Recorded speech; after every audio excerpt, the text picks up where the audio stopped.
Donald Trump est pour moi le dernier rempart, le grain de sable qui a retardé le plan global de la triple alliance diabolique, j'ose le mot, entre les socialo-progressistes, type Macron, Trudeau, Merkel et tous les socialistes espagnols, etc., et Biden bien sûr, les socialo-communistes, le communisme moderne, avec la dictature chinoise, en tête de gondole, et l'islamisme.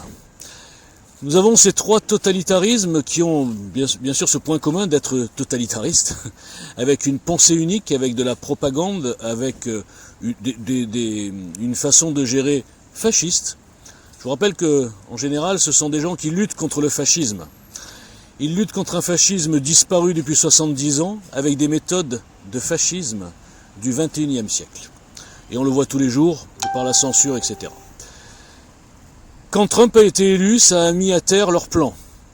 Ils avaient une victoire facile avec tous leurs corrompus, les Obama, les Biden déjà, les Clinton et toute la clique, qui sont l'équivalent de la gauche caviar. Souvenez-vous de tous les scandales de corruption, j'en dirai pas plus, de cette gauche caviar qui est en train de tuer notre pays. Aux États-Unis, c'est la même chose. Ils sont prêts à toutes les compromissions pour garder le pouvoir. Toutes les alliances de circonstances ou alliances diaboliques, comme on le voit aussi même en clientélisme communautaire, j'en parle souvent, pour garder le pouvoir et nous amener, c'est nouveau, vers leur nouveau monde.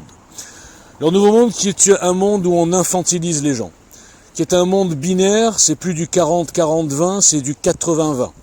Actuellement, ce qui est fait contre les petits commerçants, les petits patrons, les auto-entrepreneurs est sciemment fait pour déclasser tous ces gens-là.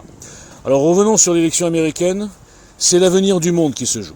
Si Biden gagne, c'est la fin des haricots. Ça lancera un signal à la planète qu'ils ont gagné, que leur propagande, à coût de 80% des médias occidentaux, a gagné, que leur corruption restera cachée et ne sera pas dévoilée par l'administration de Trump. C'est ce qui est prévu s'ils gagnent.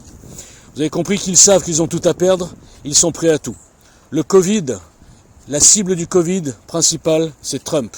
Il fallait casser ses résultats exceptionnels économiques. Les BLM montés de toutes pièces par les démocrates. Il fallait aussi mettre un petit peu, si j'ose dire, de bordel dans les rues. Le seul problème, c'est que ce bordel a été contre-productif et a ouvert les yeux à beaucoup de gens sur qu'est-ce qu'est Biden. Biden, c'est l'association des trois totalitarismes. Ils sont tous derrière cette bannière. Ils sont tous les émeutiers, les antiracistes, racistes, les islamistes, les socialistes. En résumé, nous sommes ici aussi sous cette dictature de la Triple Alliance.